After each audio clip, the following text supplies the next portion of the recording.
जय जिनेन्द्र। यस्य स्वयं स्वभावाप्ति रभावे कृष्ण कर्मणः तस्मै संज्ञान रूपाय नमोस्तु परमात्मने। पंच परमेष्ठी भगवान की जय। शिष्य ने प्रश्न किया। ये इष्टोपदेश पूरा शिष्य और गुरु के संवाद रूप में लिखा हुआ है।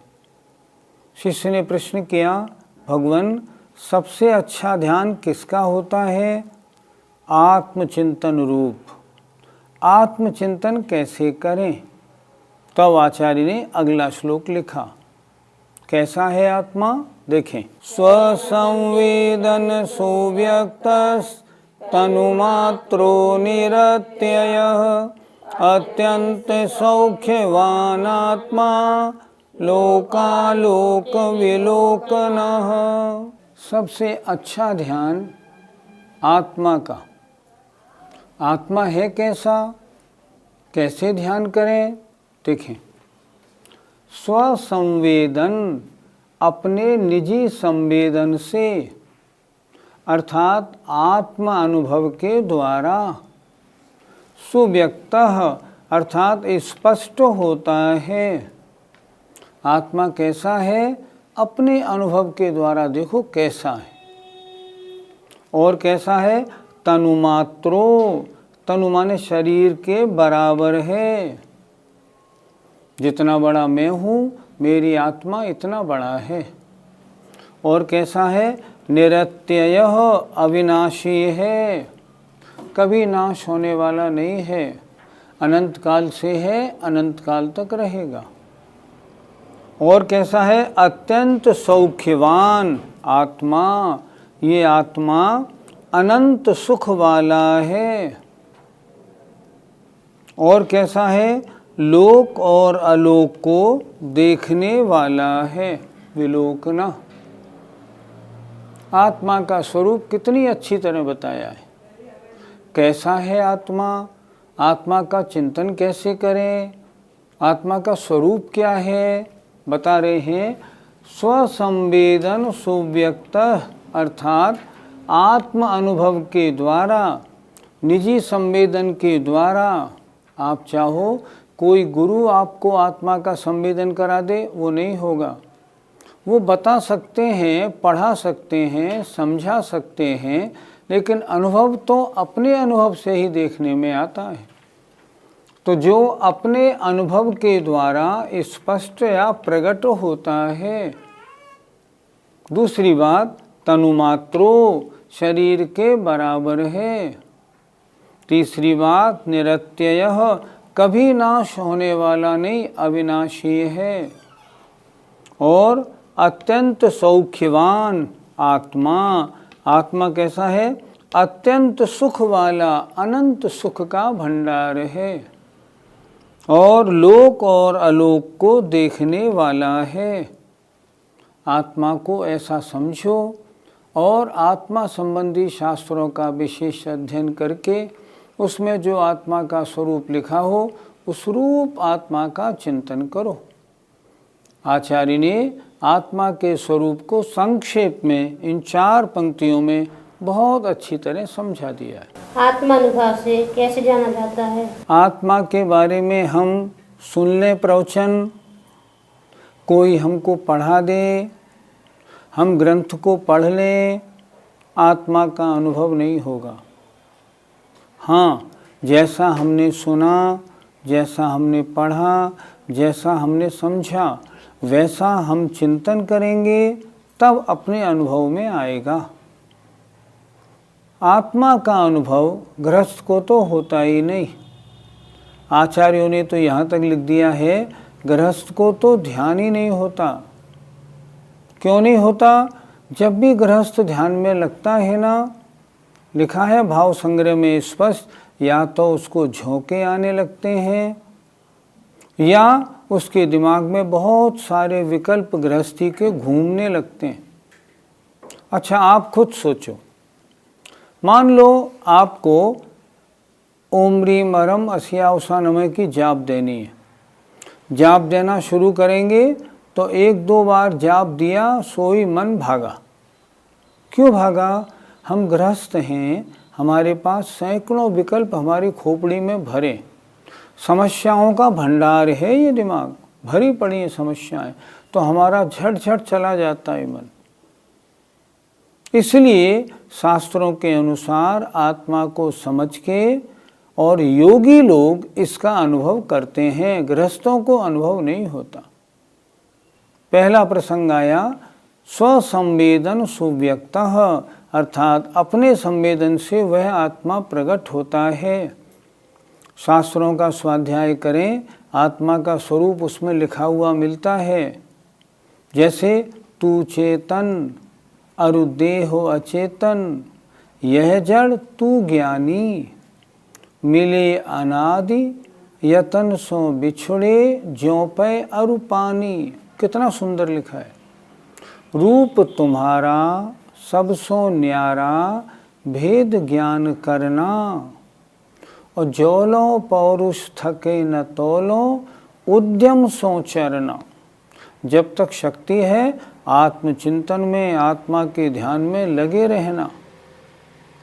समय सार ग्रंथ तो आत्मानुभव की कुंजी है। कितना सुंदर लिखा है। आचार्य कुंद महाराज ने अहमिको खल शुद्धो दंसणाणमयो सदारूपी, णव्यथि मध्य किंचिवि अन्नम परमाणु मित्तम्पि। हम इन गाथाओं को पढ़ें, पढ़ने के बाद इस पर विचार करें, विचार करने के बाद हम चिंतन करें, इससे तो आत्मा का ज्ञान होगा। और जब मुनि अवस्था प्राप्त करके एकांत स्थान में इसका चिंतन करेंगे, उसमें डुबकी लगाएंगे, तब आत्मानुभव होगा। तो आत्मा का ज्ञान कैसे होता है? लिखा पहला स्वसंवेदन सुव्यक्तस, ये आत्मा आत्मानुभव के द्वारा प्रकट होता है। पंडित जी, हमारा आत्मा कितना बड़ा है? आचार्य ने शब्द दिया है तनुमात्रो, शरीर के बराबर है। आत्मा यद्यपि है कितना बड़ा? जितना बड़ा लोकाकाश है। लोकाकाश के बराबर इसके असंख्यात प्रदेश हैं, लेकिन ये संकोच विस्तार स्वभाव वाला है।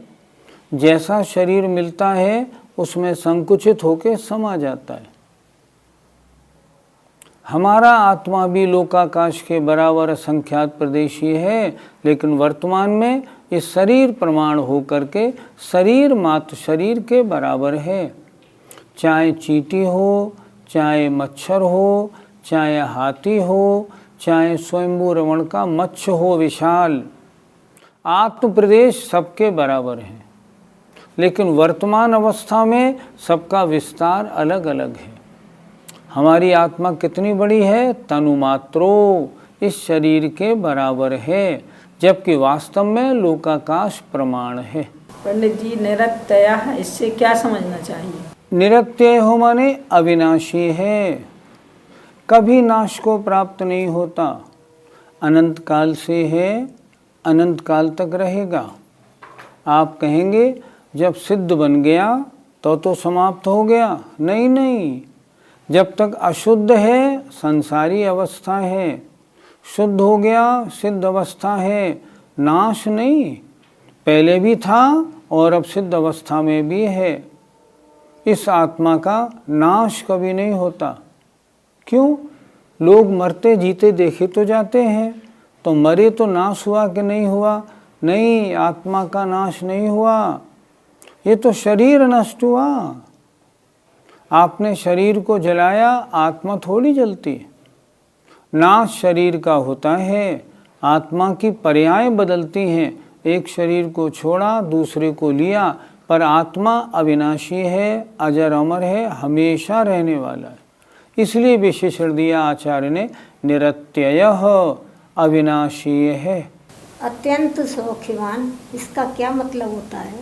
अत्यंत सुख स्वरूप है, अर्थात अनंत सुख का भंडार है। ये तो हमारी गड़बड़ है जो हम राग द्वेष करके उसमें अशांति पैदा करते हैं। ये कर्म के कारण सारे राग द्वेष और अशांति होती है।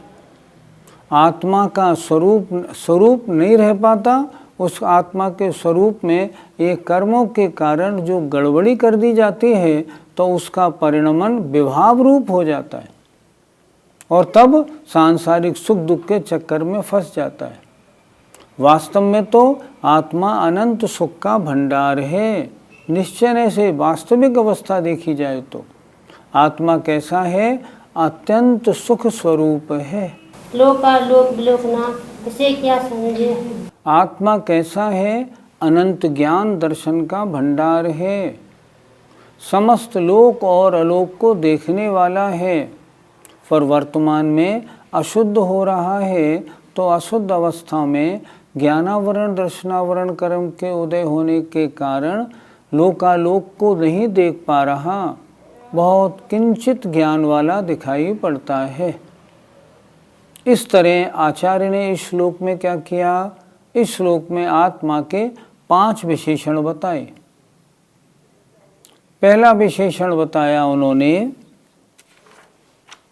स्वसंवेदन सुव्यक्त, आत्म अनुभव के द्वारा प्रकट होता है। दूसरा बताया शरीर प्रमाण है। तीसरा कभी नाश होने वाला नहीं। चौथा अत्यंत सुख स्वरूप है। और पांचवा ज्ञान का भंडार लोक अलोक का देखने वाला है। अगर हम आत्मा का ऐसा स्वरूप चिंतन करें और उसमें डूब जाएं तब हमें आत्मा का अनुभव प्राप्त होता है। यह है बहुत सुंदर उत्कृष्ट ध्यान। लेकिन हम गृहस्थियों को होना संभव नहीं, ये तो योगियों को संभव है। फिर भी हम क्या करें? भावना तो भाएं। शिष्य फिर कहता है, हे गुरुदेव, आपने आत्मा का स्वरूप तो बता दिया, अब इसका चिंतन कैसे किया जाए ये भी तो बताइए। तब आचार्य अगले श्लोक में चिंतन कैसे करें ये बताते हैं। संयम्य करणग्राम मेकाग्रत्वेन चेतसः आत्मानमात्मवान् ध्यायेदात्मनैवात्मनि स्थितम्। संयम्य रोक कर, करण माने इंद्रियां, ग्राम माने समूह। आत्मा का ध्यान करना है। कैसे ध्यान होगा? पहले इंद्रियों का जो समूह है इसको रोको, विषयों की ओर नहीं जाए। करण माने इंद्रियां, ग्राम माने समूह। इंद्रियों के समूह को रोक कर और एकाग्रत्वेन चेतस, चेतस माने मन को एकाग्र करके इंद्रियों को भी रोको और मन को भी आत्मा में, आत्मा के ऊपर लगाओ। एकाग्रत्वेन, ये माँ यहाँ आ गया, कर्णग्रामम। और एकाग्रत्वेन चेतसः, और मन को एकाग्रता प्राप्त करा के, मन को एकाग्र करके इंद्रियों के समूह को भी रोको और मन को भी एकाग्रता प्राप्त कराओ। फिर क्या करें? आत्मानम, आत्मा को। देखिए 4 चीज़ें हैं इसमें। आत्मानम, आत्मा को। आत्मवान, यह आत्मा। ध्यायेत, ध्यान करे। कैसे? आत्मना एव, आत्मा के द्वारा ही, आत्मनि, आत्मा में स्थित होकर। फिर ये आत्मा स्वयं आत्मा में स्थित होकर अपने द्वारा अपना ध्यान करे, तब आत्मा का ध्यान होता है। फिर देखें, आत्मानम, आत्मा को। आत्मवान, ये आत्मा। आत्मना एव, आत्मा के द्वारा ही, आत्मनि स्थितम, आत्मा में स्थित होकर ध्यान करे। मैं स्वयं ध्याने वाला और मैं अपने को ध्याने वाला हूँ, तो मैं स्वयं अपने द्वारा ही अपने आप का चिंतन करूँ, तब मुझे आत्मा का अनुभव या आत्मा में लीनपना हो पाएगा। देखिए, फिर देखें, इंद्रियों के समूह को रोककर और मन को एकाग्रता प्राप्त करा के यह आत्मा, आत्मान, आत्मा को आत्मा के द्वारा आत्मा में स्थित होकर ध्यान करे।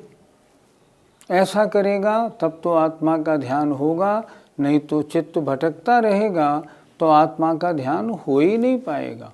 ये आत्मा के ध्यान करने की विधि आचार्य ने बड़ी सरलता से समझाई है। आत्म ध्यान करने के लिए क्या करना चाहिए? हमारा आत्मा कुछ न कुछ चिंतन करता रहता है।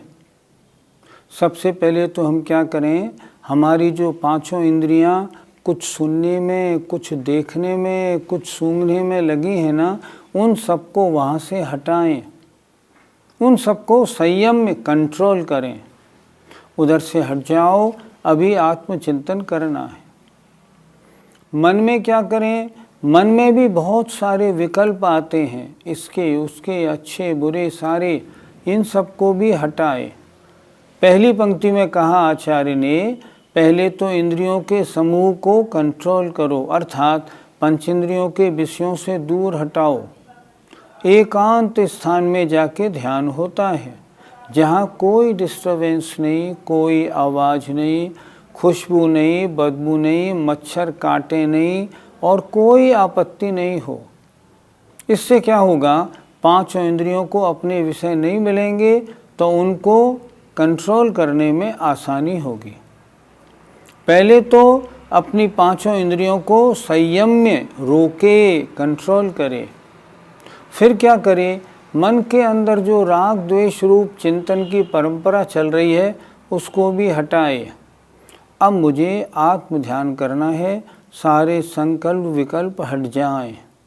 हटा के फिर क्या करे, फिर यह आत्मा, आत्मा के द्वारा आत्मा का चिंतन करे स्वयं। कैसे करेगा, मेरा आत्मा कैसा है, जैसा पहले बताया था पहले श्लोक में, अर्थात तनुमात्रो शरीर के बराबर है। पहले एक बार एक ध्यान कराने वाले आए थे, वो कैसे आत्मा का चिंतन कराते थे, वो कहते थे आपका ये शरीर है, इसमें दो वस्तुएं हैं, एक तो ये शरीर जो दिखने वाला है, एक आत्मा जो दिखने वाली नहीं है। ऐसा करो, सामने अपने शरीर को सामने बना के रखो, ऐसा का ऐसा। अब उसको दो हिस्सों में बांट दो, देखने वाली आत्मा को इधर कर दो और शरीर को इधर कर दो। दो चीज़ें हैं ना, दोनों को अलग कर दो। हमने अलग कर दिया, ये जानने देखने वाला आत्मा और ये पुद्गल में शरीर, ऐसा कर दो बिल्कुल, तब आत्मचिंतन बनता है। ये आत्मा कैसा है, जैसा पहले बताया, तनुमात्रो निरत्ययः अविनाशी है, अत्यंत सौख्यवान है, लोक अलोक का देखने वाला है, दर्शन ज्ञान गुण का भंडार, ऐसा ये आत्मा है। जिस समय सब ओर से निर्विकल्प हो जाएगा तब उस आत्मा का चिंतन हो पाएगा, अन्यथा संभव नहीं। आत्मा में लीन होने का क्या मतलब? लीन होने का मतलब आत्मा में एकाग्रता। एकाग्रता मतलब उस समय हमारे जानने में सिर्फ आत्मा ही आत्मा आए, पंचेंद्रिय के विषय अन्य कोई पदार्थ, राग द्वेष रूप कोई परिणमन, घर गृहस्थी व्यापार संबंधी कोई विकल्प नहीं आए। जब ऐसी अवस्था, निर्विकल्प अवस्था बनती है, तब आत्मा में लीनता होती है। आत्मा में लीनता का मतलब जब आत्मा सिर्फ आत्मा को ही जाने, अन्य किसी को नहीं, तब हम कहेंगे यह आत्मा आत्मा में लीन हो रहा है। ऐसे आत्मध्यान का फल क्या होगा? पहले चिंतन में राग द्वेष था, सांसारिक विकल्प थे, तेरा मेरा था, कर्म बंध होता था। अब जब आत्मा में राग द्वेष रूप विकल्प नहीं, निर्विकल्प अवस्था बन गई, और अगर कहें अध्यात्म भाषा में जब शुद्धोपयोग रूप परिणति हो रही है, तब ये सारे अशुभ कर्मों का बंध रुक जाएगा। और क्या होगा? संबर और निर्जरा आत्मा के साथ लगे हुए कर्मों का झड़ना शुरू हो जाएगा। आत्मा की पवित्रता बढ़ने लगेगी। मोक्ष प्राप्ति का यही तो उपाय है, और दूसरा उपाय क्या है? अगर उसने ध्यान किया, मान लो पंचम काल में शुक्ल ध्यान नहीं है, नहीं तो अगर वो ध्यान में डूब गया और शुक्ल ध्यान में वो योगी अगर चले गए तो कर्मों को काटेंगे, अरहंत अवस्था सिद्ध अवस्था को प्राप्त कर लेंगे। इससे अच्छा फल देने वाला तो और कुछ है ही नहीं। पंडित जी, ऐसा ध्यान क्या आजकल संभव है? हमने एक बार आचार्य विद्यासागर जी महाराज से कहा, महाराज जी, क्या वर्तमान में शुद्धोपयोग मुनि महाराजों को संभव है या नहीं? क्या कभी ऐसा हो सकता है कि वे निर्विकल्प समाधि, निर्विकल्प आत्मा के ध्यान में चले जाते हों? आचार्य श्री ने कहा, किसी भी शास्त्र में पंचम काल में शुद्धोपयोग का अभाव नहीं लिखा, इसलिए शुद्धोपयोग वर्तमान में संभव तो है, क्योंकि ये स्वस्थान अप्रमत्त विरत गुणस्थान में भी होता है, इसका विरोध नहीं मिलता। लेकिन किन्हीं अच्छे जो अंतर्मुखी साधु हों, ऐसे साधु को कभी क्वचित कदाचित साल 2 साल में 1 आध सेकंड हो जाए तो बहुत समझना, क्योंकि पंचम काल में ऐसी स्थिरता बननी हमारे संस्थान के अनुरूप नहीं, हमारा शरीर इस लायक नहीं, हमारा मन इस लायक नहीं, बाधाएं बहुत हैं और ऐसे ध्यान के लिए सुविधाएं कुछ नहीं। इसलिए उत्तर क्या है आपका? उत्तर ये है, वर्तमान में भी जो अंतर्मुखी साधु हैं, जो बहिरंग चक्रों में फंसे हुए नहीं हैं और आत्म कल्याण के लिए वास्तव में साधु बने हैं, ऐसे साधुओं को भी क्वचित कदाचित कभी शुद्धोपयोग रूप आत्मध्यान होने में आपत्ति नहीं। उनको ऐसा संवेदन हो सकता है, इसमें शास्त्रों का कोई विरोध नहीं। हमने माना कि हम गृहस्थियों को वर्तमान में आत्मध्यान नहीं हो सकता, लेकिन फिर भी हमें आत्मध्यान की भावना, आत्मध्यान के पुरुषार्थ में ज़रूर लगना चाहिए। 100% नहीं, 50% नहीं, 10, 5, 20% तो होगा, तो हम उतना तो करें और अच्छी तरह से ध्यान लगे भगवान हमें भी शुद्धोपयोग हो, ऐसी भावना रखें। जय जिनेन्द्र।